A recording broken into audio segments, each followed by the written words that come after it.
राज्यामध्ये लाडक्या बहिणीला आता 500 रुपयेच केवळ हातावर मिळणार अशा प्रकारची विरोधकांच्या कडून दिशाभूल सुरू आहे।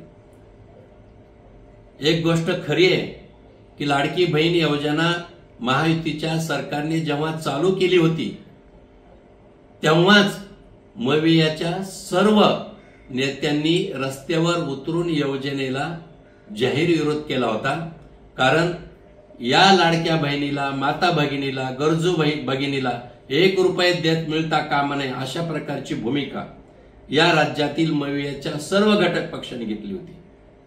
कुणी कोर्टात गेलं, निवडणूक आयोगाकडे गेलं, शेवटी कोर्टाने देखील निकाल दिला की जनहिताचा निर्णय आहे, महिलांच्या आर्थिक कल्याणाचा निर्णय आहे आणि आता योजनाच बंद पडणार, 500 रुपये मिळणार, योजना गुंडाळून टाकणार अशा प्रकारची जी काव केवळ खोटं बोलायचं, जनतेची दिशाभूल करायची।